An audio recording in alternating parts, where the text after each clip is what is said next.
Bonjour à tous, bonjour à toutes. Bonjour à tous ceux et celles qui nous rejoignent sur YouTube ou sur Facebook ce matin. J'espère que vous allez bien, que vous êtes en pleine forme. En tout cas, pour ma part, je suis très heureux de vous retrouver pour célébrer un culte spécial ce matin, un culte spécial Noël. Dans quelques jours, vous savez, nous allons fêter, comme il se doit, bien notre fête de Noël dans un contexte peut-être un peu différent cette année par rapport aux autres années. Alors que nos contacts sociaux sont limités, les finances sont peut-être au plus bas, le stress et l'angoisse du moment de plus en plus pesants. Le cœur n'est pas forcément toujours à la fête. Et pourtant, bien, Noël approche à grands pas et assurément, le message qu'il renferme ce matin a de quoi réjouir nos cœurs. Dans l'évangile de Luc, au chapitre 2, verset 10, il est dit ceci. « Je vous annonce une nouvelle qui sera pour tout le peuple le sujet d'une grande joie. » Le sujet d'une grande joie. Vous savez, Noël ne dépend pas des circonstances, mais Noël dépend avant tout de l'amour de Dieu. Et son amour pour nous ne change pas.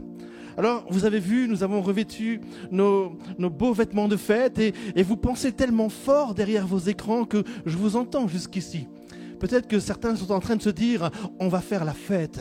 Eh bien oui, ce matin, je vous invite à faire la fête. On va célébrer avec joie ce matin. Et tous ensemble, on va nous joindre à l'équipe de louanges et on veut chanter, célébrer Dieu parce qu'aujourd'hui, c'est un jour de fête.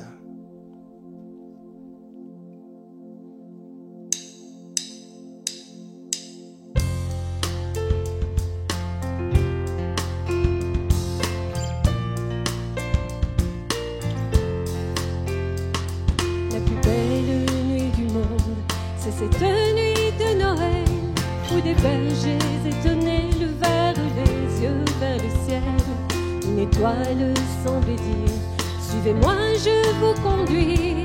Il est né cette nuit. Glory, glory, alléluia.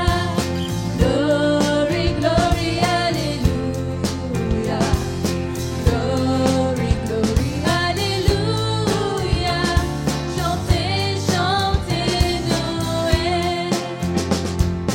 Suivi cette étoile sur les chemins de Judée, où des quatre coins du monde d'autres les ont imités, et ce chant comme une source a traversé le pays. Il est né cette nuit. Glory, glory, alléluia. Glory, glory, alléluia. Glory, glory, alléluia. Chantez, chantez Noël. La belle nuit du monde, c'est cette nuit de Noël, où au cœur de tous les hommes un peu d'amour descend du ciel.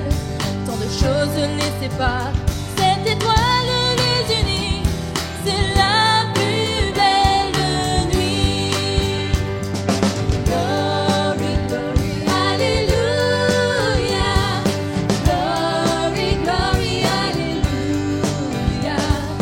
Glory, glory, alléluia. Chantez, chantez Noël. Glory, glory, alléluia. Glory, glory, alléluia. Glory, glory, alléluia. Chantez, chantez Noël.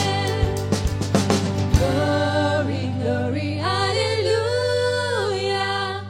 Glory, glory, alléluia. Glory, glory, alléluia. Chantez, chantez Noël.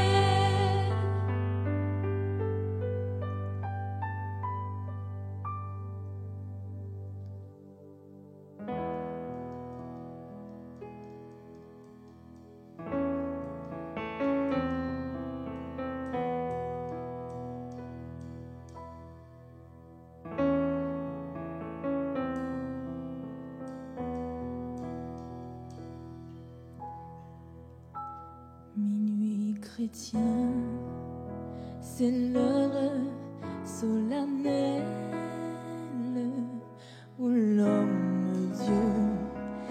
descendit jusqu'à nous pour effacer la tâche originelle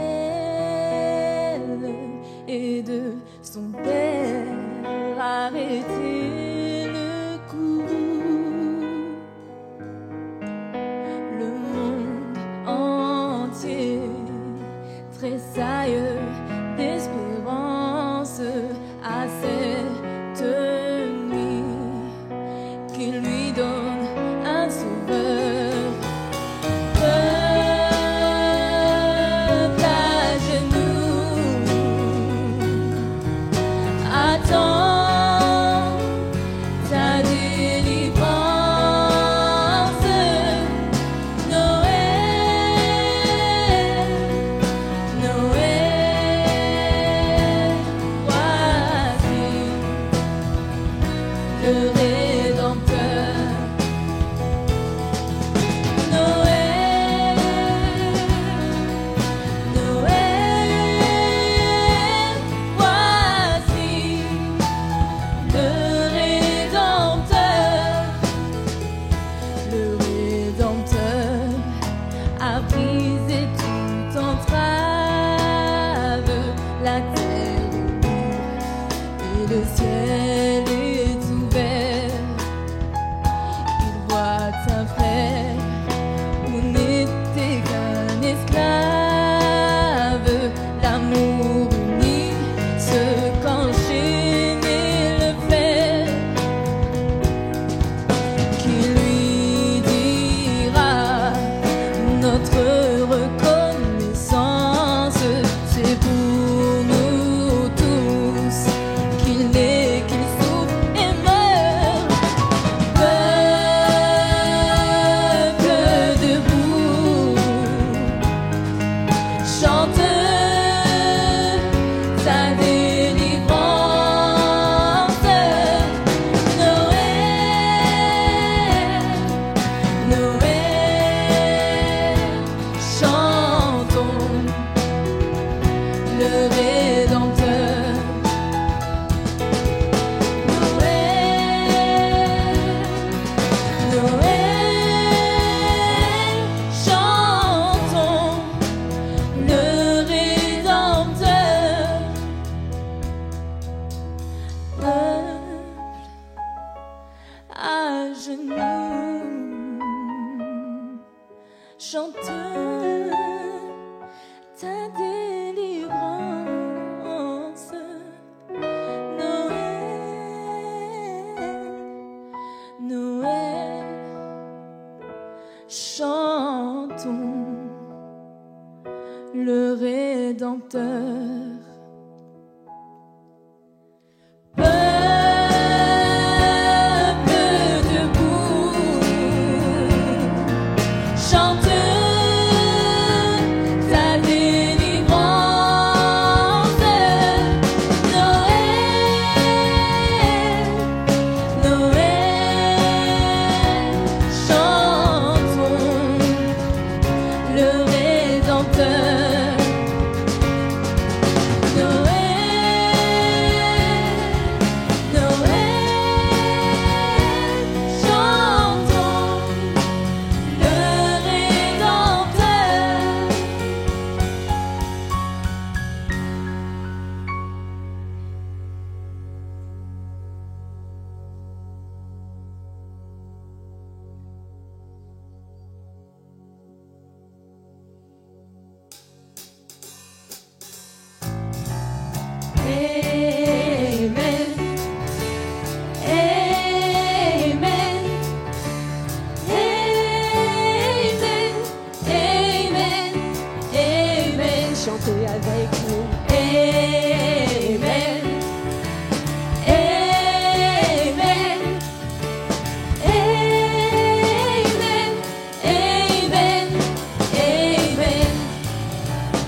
We wish you a Merry Christmas. We wish you a Merry Christmas. We wish you a Merry Christmas and a Happy New Year. We wish you a Merry Christmas. We wish you a Merry Christmas. We wish you a Merry Christmas and a Happy New Year. We wish you, we wish you, we wish you, we wish you, we wish you, we wish you a Merry Christmas. Voici de quelle manière arriva la naissance de Jésus-Christ. Marie, sa mère ayant été fiancée à Joseph, se trouva enceinte par la vertu du Saint-Esprit avant qu'ils eussent habité ensemble. Joseph, son époux, qui était un homme de bien et qui ne voulait pas la diffamer, se proposa de rompre secrètement avec elle. Comme il y pensait, voici un ange du Seigneur lui apparut. Il lui apparut en songe et dit : « Joseph, fils de David, ne crains pas de prendre avec toi Marie, ta femme, car l'enfant qu'elle a conçu vient du Saint-Esprit. Elle enfantera un fils, et toi tu lui donneras le nom de Jésus. C'est lui qui sauvera son peuple de ses péchés. » Tout cela arriva afin que s'accomplisse ce que le Seigneur avait annoncé par le prophète. « Voici, la Vierge sera enceinte, elle enfantera un fils, et on lui donnera le nom d'Emmanuel, ce qui signifie Dieu avec nous. » Joseph, s'étant réveillé, fit ce que l'ange du Seigneur lui avait ordonné, et il prit sa femme avec lui. Mais il ne la connut point, jusqu'à ce qu'elle eût enfanté un fils auquel il donna le nom de Jésus.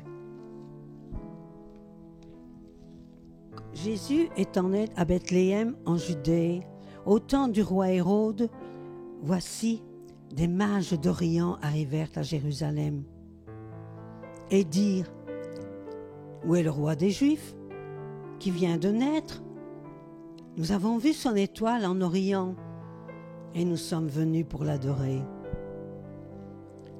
Le roi Hérode, ayant appris cela, fut troublé, et tout Jérusalem avec lui. Il assembla tous les principaux sacrificateurs et les scribes du peuple, et il s'informa d'eux où devait naître le Christ. Et lui dirent : « À Bethléem en Judée, car voici ce qui a été écrit par le prophète. Et toi, Bethléem, terre de Juda, tu n'es certes pas la moindre entre les principales villes de Juda, car de toi sortira un chef qui paîtra Israël, mon peuple. » Alors Hérode fit appeler en secret les mages et s'enquit soigneusement auprès de d'eux depuis combien de temps l'étoile brillait. Puis il les envoya à Bethléem en disant : « Allez, et prenez des informations exactes sur le petit enfant.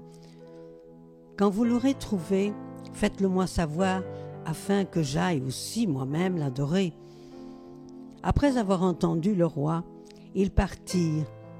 Et voici, l'étoile qu'ils avaient vue en Orient marchait devant eux, jusqu'à ce qu'en étant arrivés au-dessus de lieu où était le petit enfant, l'étoile s'arrêta.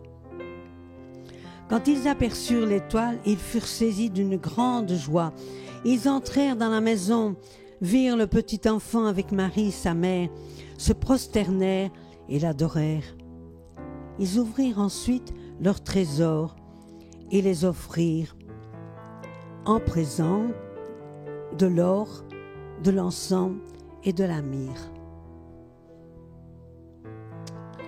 Amen. Amen.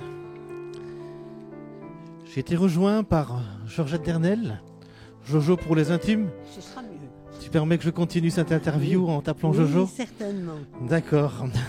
Merci en tout cas d'avoir accepté notre invitation. Avec plaisir. Merci pour cette belle lecture aussi et ô combien important.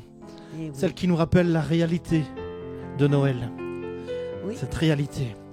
Alors il est vrai que pour beaucoup, bien toute C'est cette très année... heureux qu'on ait d'ailleurs toutes les Écritures pour en profiter. Tout à fait, tout à fait. Pour beaucoup, cette année a peut-être été ressentie comme un mauvais rêve. Et on se demande parfois bien quand est-ce qu'on va pouvoir se réveiller. Et dans ce contexte de crise, comme on le vit aujourd'hui, bien Emmanuel, Dieu avec nous, prend toute son importance, n'est-ce pas? C'est vraiment important. Et pour les personnes seules, c'est surtout à elles que je pense maintenant, celles qui sont isolées, peut-être malades. La période de Noël, c'est un moment difficile.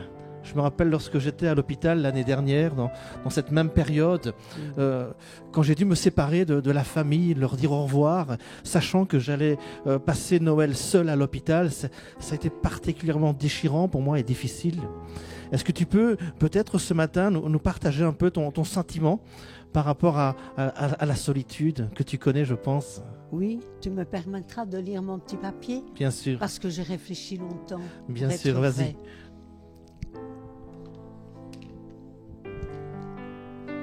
La solitude. Je l'ai appréciée chaque jour, un moment, rien que pour moi. Pour souffler, pour analyser, pour réfléchir, réaliser dans le silence la bonté de Dieu. Merci Seigneur, je l'ai remercié tant et tant de fois. C'était une solitude voulue. Ce fut cela pendant des années. Et puis un jour, j'ai rencontré la solitude que je ne cherchais pas. Ces émotions où je pleure. Mon époux s'en est allé auprès de son Créateur. Dure cette solitude, parfois difficile à accepter si mon Dieu n'était pas là. Cette solitude, elle habite chez moi. Là, j'ai essayé de la combler au travers de mes souvenirs. Mais ils étaient là. Tristesse, lutte, combat, désarroi. Il est là. Solitude, il est là. Tendrement, patiemment, il me conduit sur le chemin, comblant mon cœur de celui qui me manque. La peine est là, qui pointe son nez, mais Jésus est là. Toujours en tout temps, et pourtant je ne le vois pas, mais je sais qu'il est là. Alléluia. Waouh. Tes textes, ce que tu écris, c'est toujours si beau et si profond. Merci. Ça me touche ce matin. Et donc, tu mets le doigt et l'accent sur deux types de solitude dans ce que tu nous as partagé. Il y a celle que l'on recherche, hein, pour réfléchir à la bonté de Dieu. Et c'est important, et certains ont besoin, c'est vrai, de ces moments de solitude pour réfléchir, pour peut-être chercher la face de Dieu aussi, et passer un moment intime avec le Créateur, avec celui qui nous aime. Et puis il y a cette solitude que l'on ne recherche pas, mais qui nous est imposée. Eh oui. Celle que l'on vit, que l'on subit avec les circonstances de la vie, mais tu nous rappelles ce matin, à travers de ces quelques paroles, qu'il est là. Amen. Il est là, et c'est la réalité de Dieu avec nous aujourd'hui, c'est que Dieu est là, hein, dans nos souffrances, dans nos angoisses, dans ces périodes qui sont troublées par toutes sortes de choses. Eh bien, il reste Dieu. Amen. Il est là, et il a promis d'être avec nous pour l'éternité. Et ça, c'est le message de Noël. Quelle espérance, quel réconfort. J'imagine que tu as trouvé ton espérance et ton réconfort dans cette réalité-là. Hein? Que ferions-nous sans lui? Tout à fait. Au milieu de la distance sociale, de l'isolement, Dieu ne nous abandonne pas. Amen. Si je peux te poser une autre question, peut-être. Tu es curieux? Bien sûr, je profite que tu es avec nous ce matin. Quel conseil pourrais-tu donner à ces personnes qui vivent peut-être aujourd'hui des temps de solitude, justement? C'est parfois parfois bien difficile parce que c'est tellement personnel. Mais le conseil,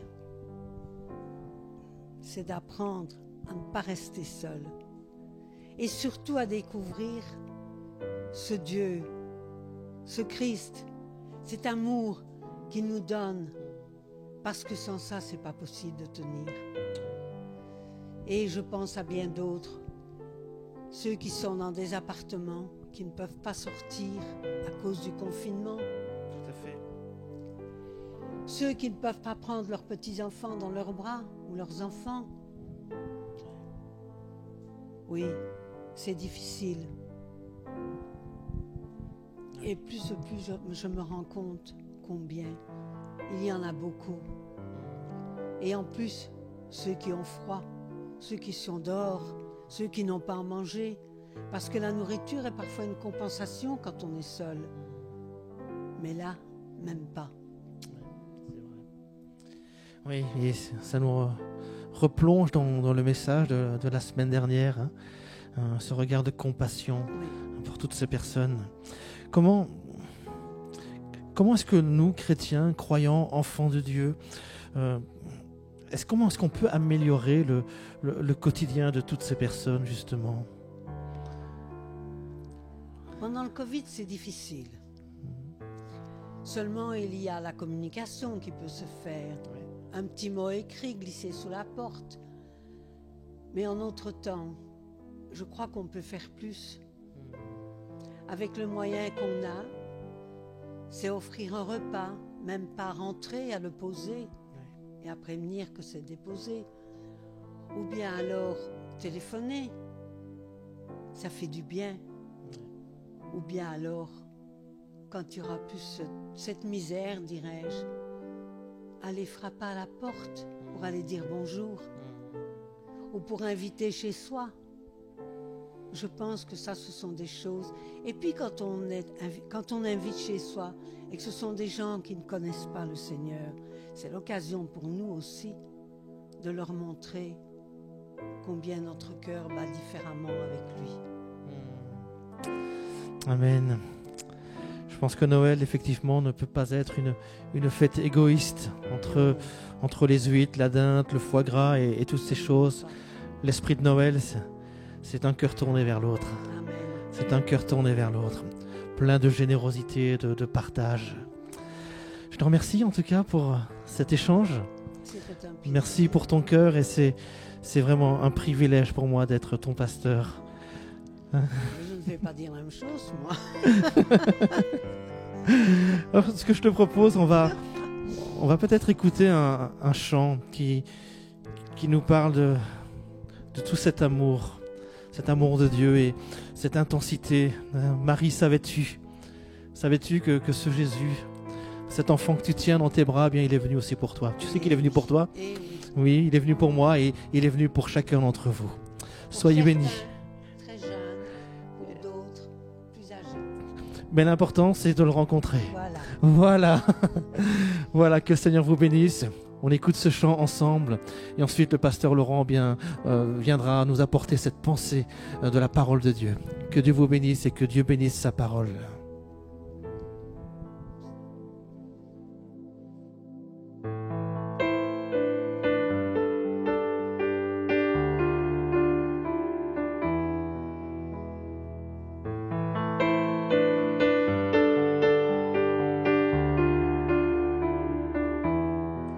Marie, savais-tu, enfant dans tes bras, et ton divin créateur.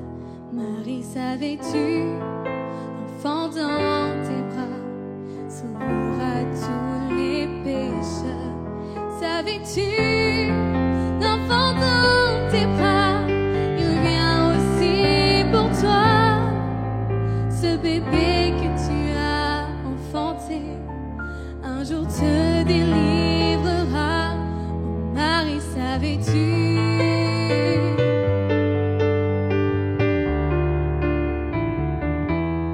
Marie, savais-tu?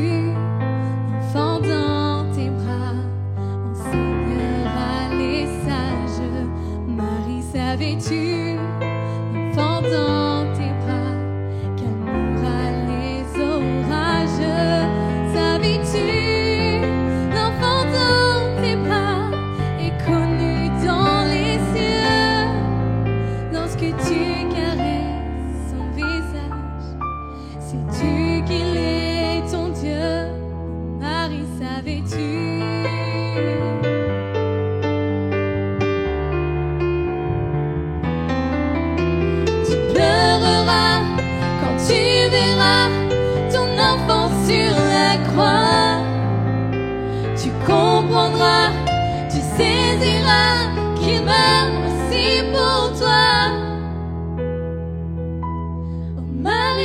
savais-tu?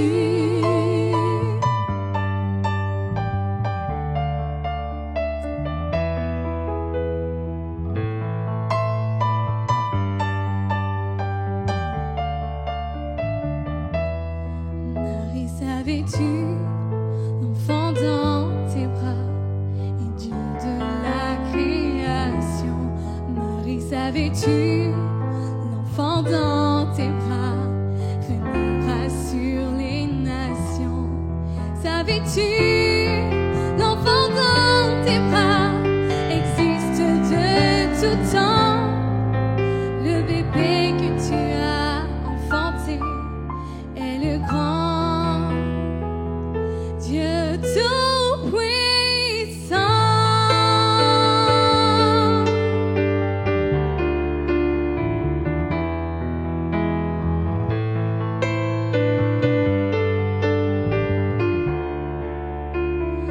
Marie, savais-tu?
Marie, savais-tu?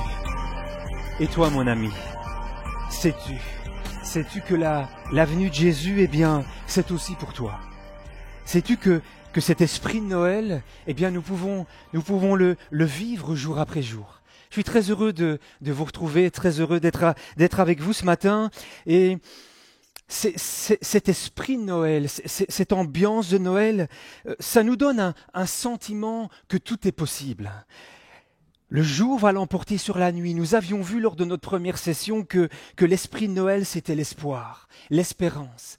La semaine passée, le pasteur Bernard nous a partagé que l'esprit de Noël, eh bien, c'est aussi l'amour et la compassion. Une autre composante essentielle de l'esprit de Noël, c'est la générosité et le partage. Et c'est ce que je voudrais partager avec vous pendant cette troisième session. La générosité. Dans un article, dans un journal français en 1871, il y avait un article sur le réveillon de Noël. Et je vais vous lire un extrait. Entre la mère et l'aïeul, il y a aussi une place vide, une place que l'on appelle la place du pauvre. Rarement le souper finit sans qu'elle ne soit occupée par un malheureux qui n'a d'autre famille que celle que la Providence lui donne pour quelques heures. C'était en 1871. La place du pauvre, c'était une tradition de Noël qui est perdue aujourd'hui. Un couvert supplémentaire qui était installé pour ce réveillon de Noël, où quelque part, quelqu'un pouvait venir sonner à la porte, peut-être un mendiant venir et qui était accueilli pour pouvoir partager un repas de Noël ensemble. Alors, au début du XXe siècle, je lisais que c'était encore quelque chose qui était très, très courant et très marqué en Provence. Je lisais également que, par exemple, actuellement, en Pologne, en Lituanie, c'est quelque chose encore qui se fait.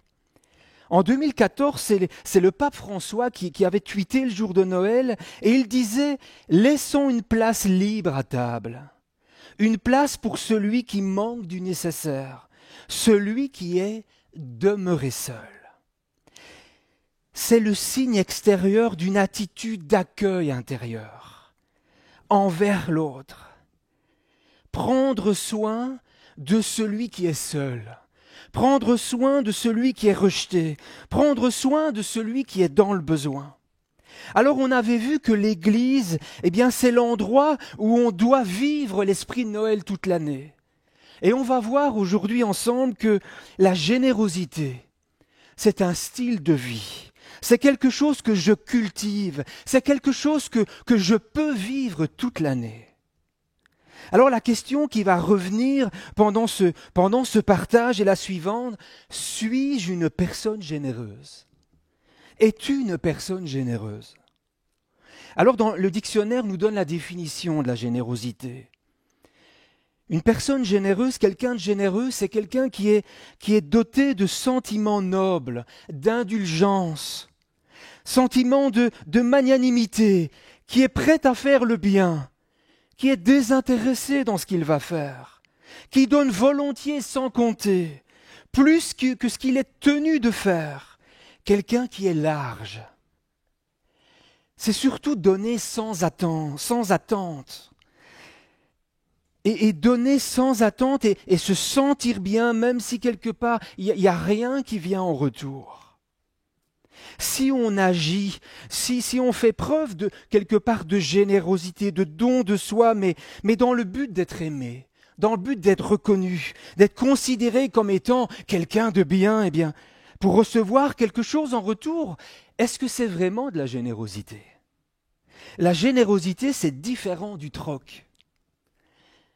Des personnes qui ont l'air d'être constamment au service de l'autre, sensibles, de donner du temps à l'autre, mais quelque part, une fois que l'attente n'est pas rencontrée, que ce n'est pas réciproque, ces personnes vivent quelque chose d'extrêmement douloureux et on peut les entendre dire, mais après tout ce que j'ai fait pour eux, est-ce que c'est vraiment ça la générosité? Je lisais, lorsque nous avons des attentes, nous ne donnons pas véritablement. Nous voulons plutôt faire du troc. Et c'est pas un problème d'avoir des attentes. Je viens faire ton ménage et toi, en retour, tu me prépares un bon petit plat. C'est pas un problème d'avoir des attentes. Un arrangement intelligent où tout le monde est gagnant. Mais on ne considère pas ça comme de la générosité. J'ai donné, mais je vis mal parce que je n'ai pas reçu en retour. Est-ce que c'est de la générosité? Nos adolescents on leur demande un petit coup de main et puis ils n'ont pas envie de le faire et on a l'impression, on a tellement fait pour eux que ça éveille en nous un sentiment de colère. Est-ce que c'est vraiment ça de la générosité? C'est très subtil. C'est très subtil. Peut-être qu'on va donner parce que sinon on va se sentir coupable. Dans ce cas, nous ne sommes pas généreux. Nous n'agissons pas par amour, mais nous allons agir par peur. Je lisais aussi qu'il y a une certaine difficulté. Parfois, certaines personnes aiment donner, mais ont difficile de recevoir. Et je disais que quelque part, donner et recevoir, ce sont les deux faces d'une même pièce. Alors, si moi j'ai le plaisir de donner, pourquoi priver quelqu'un du plaisir de me donner? On peut être généreux de plusieurs façons. On peut être généreux en donnant de nos biens, on peut être généreux en donnant de l'argent, mais aussi on peut être généreux au niveau de son temps. On peut être généreux au niveau de ses conseils, au niveau des câlins, au niveau de sa présence, au niveau des compliments. Un petit garçon qui était qui était devant la vitrine d'une confiserie.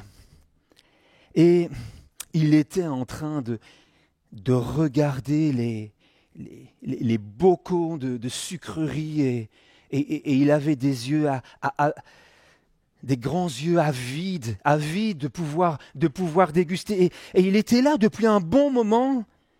Et puis ça commençait à incommoder le marchand. Et le marchand était en train de grommeler en se disant « Mais je vais pas quand même faire la charité à tout le monde. Je vais pas quand même distribuer des bonbons à tous les gamins de la rue. » Et puis le petit garçon, il était là et il était immobile et il était en train de regarder, d'attendre. Et le commerçant, à un certain moment, ça a été trop. Ça a été trop. Il a essayé de l'ignorer pendant un moment, et puis ça a été trop. Et puis il a ouvert la porte et il l'a fait rentrer. Il lui a dit, allez, je vais te donner quelques bonbons. Il a pris son bocal le plus volumineux, avec les bonbons qui coûtaient le plus cher, et il lui a tendu. Et il a dit, vas-y, serre-toi. Et le petit garçon l'a regardé, et le petit garçon a fait signe non de la tête. Mais allez, serre-toi, vas-y, tu es là depuis combien de temps en train de regarder, serre-toi. Et le petit garçon lui a fait non de la tête. Alors le commerçant, généreux, il a pris une bonne poignée et il lui a donné. Et puis il lui a dit, mais pourquoi tu ne voulais pas prendre? Et le petit garçon lui a répondu, votre main est bien plus grande que la mienne. Et ça, c'est le premier point que je voudrais aborder avec vous. C'est l'image de Dieu. Quand il donne, il donne. Au-delà de ce que nous pourrions nous-mêmes prendre. La nature de Dieu, c'est de donner. Et tout ce qu'il a accompli émane de sa générosité qui est basée sur son amour. Et Paul nous dit aux Éphésiens, ça va bien au-delà de ce que nous pourrions imaginer et penser. Le disciple de Jésus, Jean, nous dit, oui, Dieu a tant aimé les hommes qu'il a donné son Fils, son unique, pour qu'aucun de ceux qui se confient en lui ne soit perdu, mais que chacun accède à la vie éternelle. Lorsque Dieu a vu que le monde avait besoin d'un sauveur, il a imaginé un plan généreux. Et le nom de son plan, c'est Jésus. Jésus est venu jusque dans notre désespoir, afin de prendre sur ses épaules toutes les fardeaux de l'humanité. Dans notre culture postmoderne, on n'a jamais eu autant d'amis, on n'a jamais eu autant de followers, on n'a jamais eu autant de contacts, mais on n'a jamais été aussi seul. Emmanuel, Dieu avec nous. Dieu a décidé d'un plan généreux et de venir jusqu'à nous. Et c'est ce qu'a vécu Zachée. Vous pourrez découvrir son histoire dans l'évangile de Luc au chapitre 19. Zachée, c'est un collecteur d'impôts. À cette époque, son métier, il n'est pas bien vu. Il est d'ailleurs méprisé. Il est seul, Zachée. Et Dieu il va être au bénéfice du plan de Dieu. Emmanuel, Dieu avec toi. Quel que soit ton statut, tes échecs, quel que soit ton passé, je veux venir souper avec toi, lui dit Jésus. Je veux venir pour un moment de partage. Je veux venir pour un moment de qualité avec toi. Et on remarque la générosité de Jésus. La générosité du Seigneur, elle est tellement incroyable, tellement inimaginable qu'elle finit par choquer. Elle est trop grande. Et elle finit par perturber. D'ailleurs, le verset 7 nous dit, quand les gens virent cela, il y a eu un murmure général de désapprobation. Tous s'indignèrent, disant, voilà qu'il s'en va loger chez un pécheur notoire. La générosité de Jésus, on voit aussi dans cette histoire qu'elle est contagieuse. Elle transforme celui qui la reçoit. Zachée, à un certain moment, au contact de Jésus, de la générosité de Jésus, qu'est-ce qu'il va faire? Il va décider de régler sa vie. Il va rendre tout ce qu'il a volé. Mais le texte nous dit qu'il va rendre 4 fois plus. Il va devenir, alors qu'il était voleur, il va devenir généreux. l'esprit de Noël était rentré dans cette maison. La solitude avait fait place au partage. Le chacun pour soi avait fait place à la générosité. Il avait reçu la plénitude que Dieu avait prévue pour lui. La nature de Dieu, c'est de donner. Et il veut faire naître en nous ce même esprit. Et c'est le deuxième point que je voudrais voir avec vous. Dieu nous appelle à être généreux. Dieu nous appelle à être généreux. Dans l'évangile de Matthieu, au chapitre 18, il y a une histoire qui nous est racontée. On voit à un certain moment que Pierre va venir près de Jésus et Pierre va demander à Jésus, mais quand je dois pardonner, est-ce que je dois pardonner jusque 7 fois ? Et en fait, à l'époque, les rabbins expliquaient qu'on devait pardonner jusque 3 fois. Et donc Pierre, il se montre généreux. Il vient, et en plus il va prendre cette symbolique du chiffre 7. Est-ce que je dois pardonner jusque 7 fois ? Et le Seigneur va lui dire, non Pierre, mais jusque 70 fois 7 fois. Ce qui veut dire que bien la générosité, et ici on parle du pardon, mais ça s'applique aussi au reste.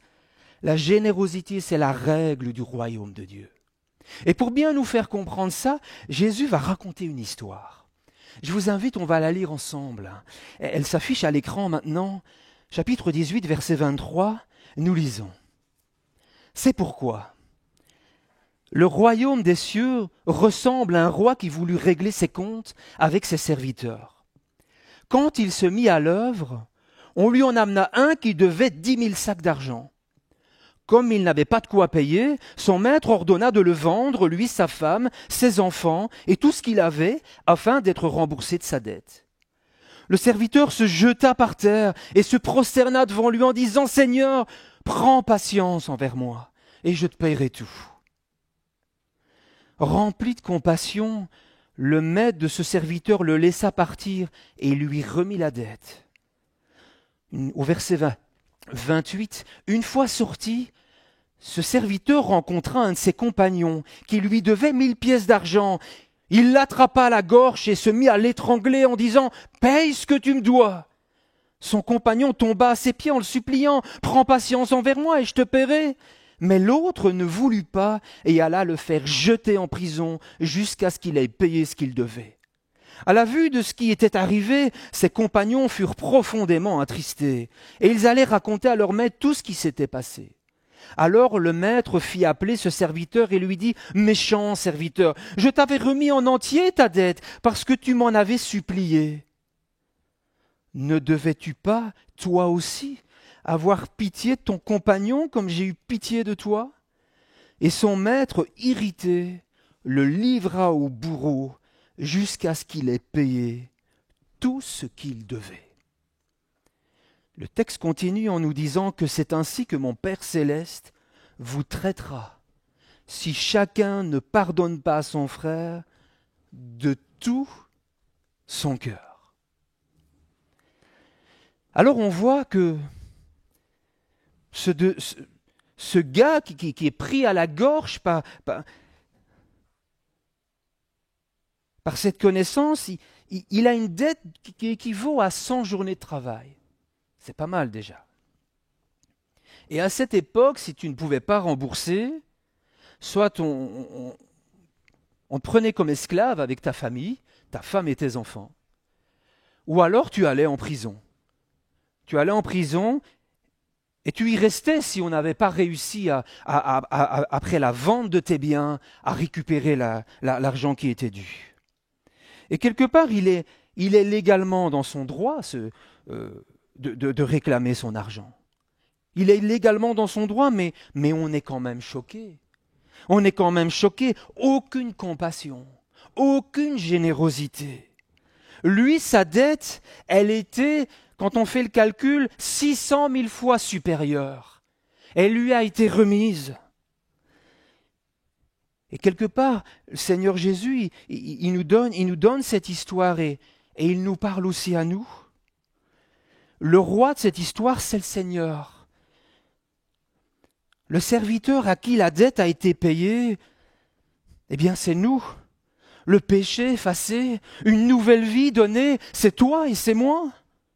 Et le message du Seigneur, eh bien, pour nous, c'est tout ce que tu vas faire, pardonner dans ce cas-ci, mais dans les autres choses que tu vas faire, fais-le de bon cœur, comme si c'était pour le Seigneur. Sois généreux à l'image du Seigneur.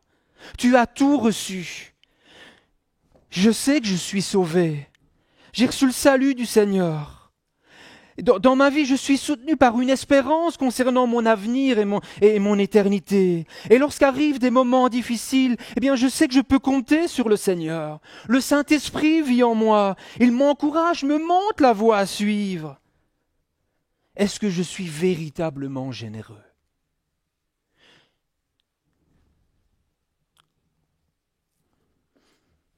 Il y a un passage dans l'Ancien Testament, une règle que Dieu avait déjà donnée. Dans le Lévitique, au chapitre 19, nous pouvons lire « Quand vous ferez la moisson dans votre pays, tu ne moissonneras pas ton champ jusqu'au bord. Tu ne ramasseras pas ce qui reste à glaner. Tu ne cueilleras pas non plus les grappes restées dans ta vigne, et tu ne ramasseras pas les grains qui en seront tombés. Tu le laisseras aux pauvres et à l'étranger. » Et le Seigneur nous invite à appliquer ce principe. Toujours laisser quelque chose sur les bords de notre vie, afin qu'il reste toujours de quoi donner aux autres. Si on vit notre vie jusque dans les moindres recoins, si nous tirons constamment sur la corde au niveau de notre temps, au niveau de nos ressources, il ne reste plus rien à donner aux autres. Plus de possibilité de réagir si une occasion d'être généreux se présente. Cette mentalité de comptable que nous avons parfois et qui rétrécit notre cœur. Dieu nous a tout donné. Et le Seigneur nous invite, eh bien, laisse sur les bords pour les autres. Une femme âgée, elle était veuve depuis une vingtaine d'années.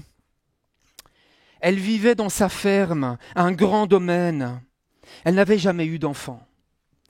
Et en fait, sa ferme, c'était plutôt un enclos qui avait été envahi par les mauvaises herbes. Et elle logeait dans une vieille cabane avec la toiture, le plafond pourri. Elle n'avait jamais mis le chauffage en route afin de ne pas dépenser trop d'argent. Et elle se contentait tous les jours de la soupe et du pain, rien de plus. Il y a un de ses voisins qui venait de temps en temps lui apporter du pain frais. Et un jour, le voisin arrivant, eh bien, il a découvert que cette dame était décédée dans son sommeil. Qu'a-t-on découvert quand on a réglé la succession? C'est qu'elle avait en banque plus d'un demi-million de dollars. Que sa ferme était estimée à plus de 5 millions de dollars. Et elle avait vécu dans le dénuement le plus complet.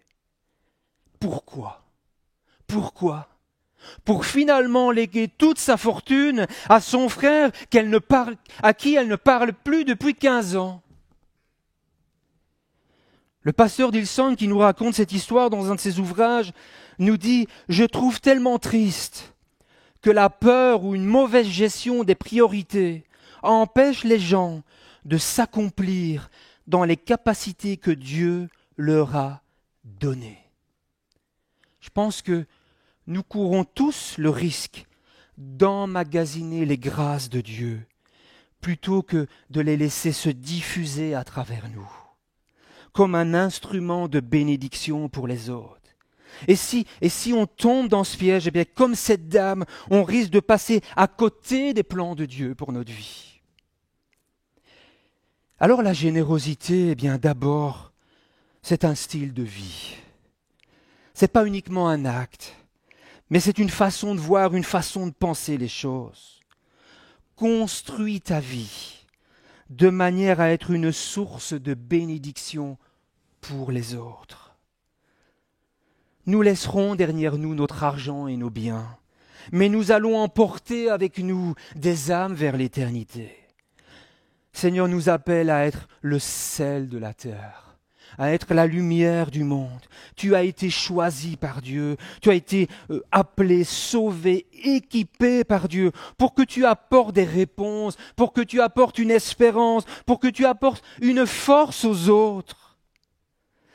D'ailleurs, quand le Seigneur s'adresse à Abraham, il lui dit « Je ferai de toi une grande nation ». Dieu est généreux. Son désir, c'est de nous bénir. Je te bénirai, je rendrai ton nom grand. Et puis il y a quelque chose d'hyper important qui suit. Et tu seras une source de bénédiction. Ça fait partie des règles du royaume. Dieu a toujours fait ainsi. Dieu promet de nous bénir afin que nous soyons une bénédiction pour les autres. Les grâces de Dieu sur ta vie, les bénédictions ne sont pas uniquement à ton service. Elles te sont données pour s'étendre bien au-delà de toi.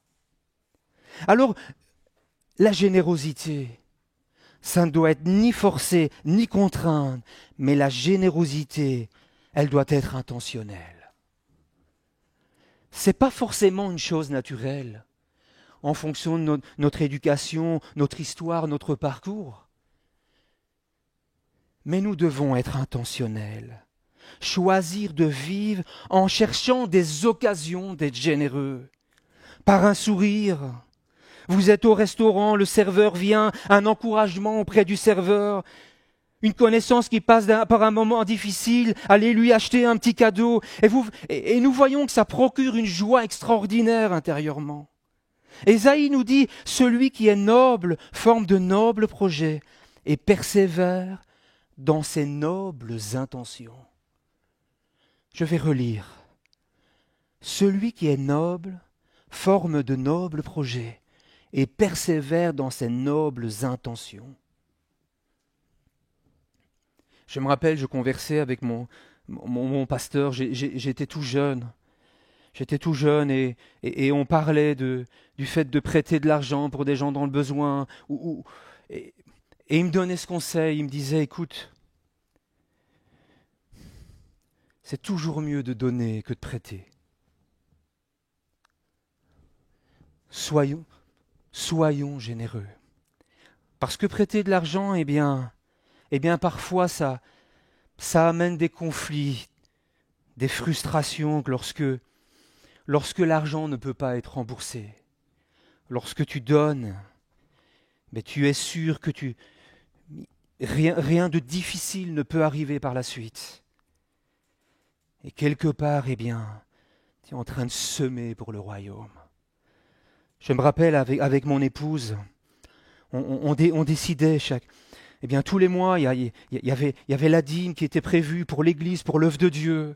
Mais on avait construit une boîte, qu'on appelait une boîte noire. Vous savez, c'était l'époque où on parlait dans certaines sociétés, il y a une boîte noire, quelque chose quelque part où il y a de l'argent qui a été versé, où il y a de l'argent qui a été mis pour des mauvaises raisons, et on s'était dit, et ça nous faisait bien sourire, voilà, on va faire aussi notre boîte noire. Et de temps en temps, on va mettre de l'argent dans cette boîte. Et comme ça, quand on rencontrera un besoin, quand il y aura une connaissance en difficulté, bien ce sera très facile. On pourra faire ce que le Seigneur va mettre sur notre cœur. On ne pourra pas dire on aurait tellement eu envie, mais on ne sait pas.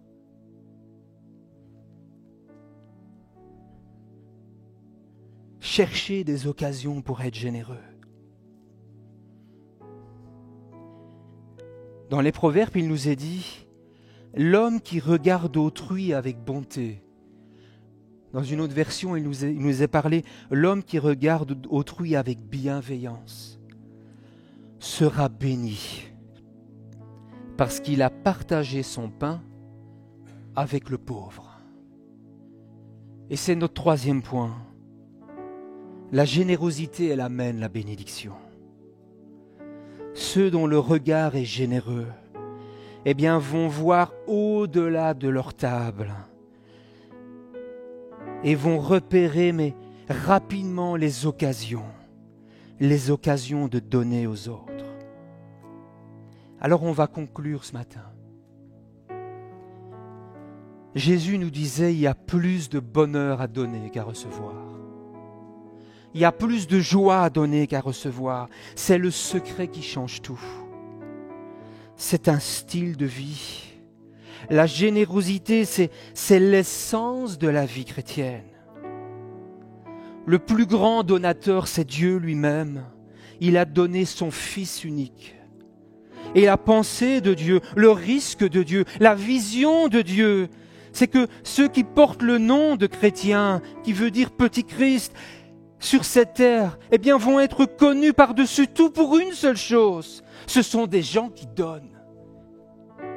Ils donnent de la joie, ils donnent du pardon, ils donnent de l'attention, ils donnent de l'amour, ils donnent de leurs ressources, ils donnent de leur temps, ils donnent de leurs finances, ils donnent de leur cœur. Les disciples de Jésus donnent littéralement leur vie car ils sont remplis de celui qui a tout donné. Et ils marchent dans ce secret qui a plus de joie à donner qu'à recevoir. C'est un style de vie où l'Église va pouvoir redevenir belle et être irrésistible parce qu'elle est remplie du cœur de Dieu. Es-tu généreux? Cherchons des façons, des opportunités de bénir quelqu'un. Comme notre sœur Jojo nous l'a expliqué dans son partage, un petit coup de fil, un petit repas, un petit mot, un petit quelque chose.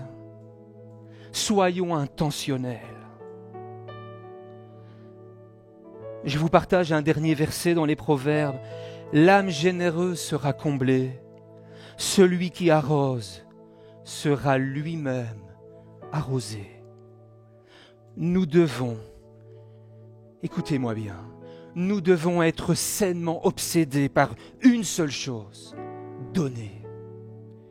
Donner de l'amour, donner du pardon, donner des colis alimentaires, donner des soins pastoraux, donner des vêtements, donner aux enfants, donner aux jeunes, donner aux personnes âgées. Il n'y a pas d'esprit de Noël sans générosité. Il n'y a pas d'esprit de Noël sans partage. Il n'y a pas d'esprit de Noël sans Jésus qui se donne et qui se sacrifie pour nous. Alors ce matin, bien, reçois le don de Dieu. Reçois Jésus en toi, qui va te transformer, qui va te permettre de vivre l'esprit de Noël chaque jour. Cette générosité, ce partage, ce style de vie qui devient le tien. Le Seigneur nous a tout donné et nous voulons en retour lui donner notre cœur, notre vie, lui donner tout et le laisser transformer nos vies afin de devenir semblable à lui, devenir quelqu'un de généreux. Je vous invite à courber la tête avec moi. On va prendre un petit moment de prière. Père éternel, merci de nous avoir tout donné. Nous ne pourrons jamais compter, évaluer l'immensité de ta générosité pour nous. Merci pour Jésus, pour Emmanuel, Dieu avec nous.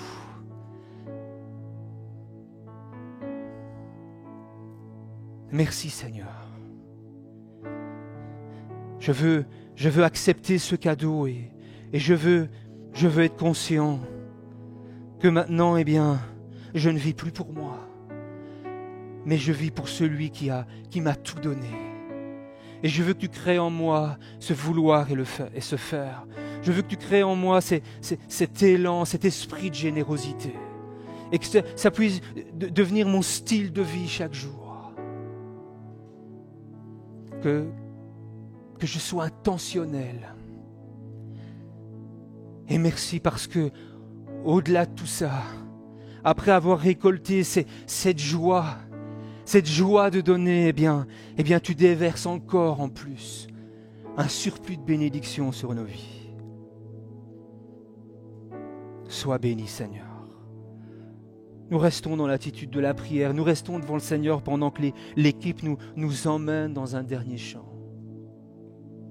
Et nous décidons cette année de commencer l'année prochaine différemment, de vivre une année dans la générosité. Soyez richement bénis.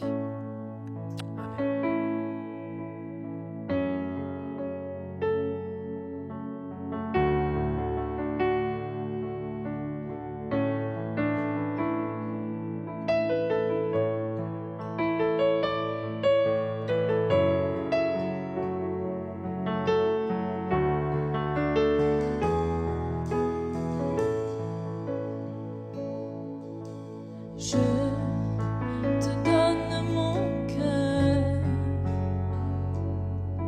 il ne m'appartient plus.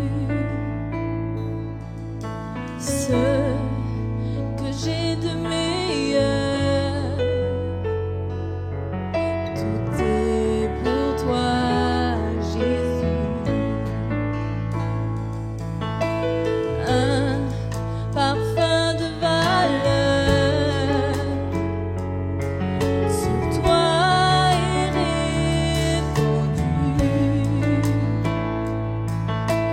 C'est l'offrande de mon cœur. Je suis à toi, Jésus. Prends mon âme, prends mon cœur. Je te donne tout. Prends ma vie, me voici. Je te donne tout. Mon cœur est à toi, tout à toi.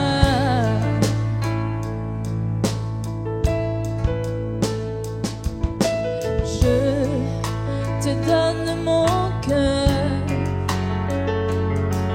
il ne m'appartient plus. Ce que j'ai de meilleur, tout est pour toi, Jésus. Un parfum de valeur sur toi est répandu.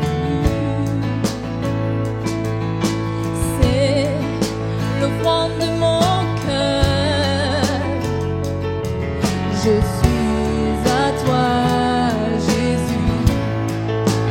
Prends mon âme, prends mon cœur. Je te donne tout. Prends ma vie, me voici. Je te donne tout. Prends mon âme, prends mon âme, prends mon cœur. Je te donne tout. Prends ma vie, me voici. Je te donne tout. Mon cœur est à toi, tout à toi.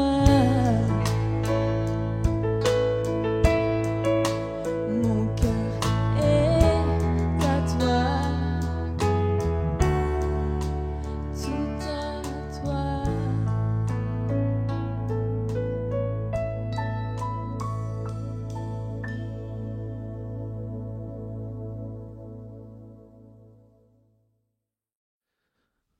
Merci au pasteur Laurent pour ce message ce matin, un message très encourageant après l'espérance, après la compassion, maintenant la générosité, générosité donnée sans rien attendre en retour. Combien c'est important et Dieu nous appelle les uns les autres ce matin à être des hommes et des femmes généreux.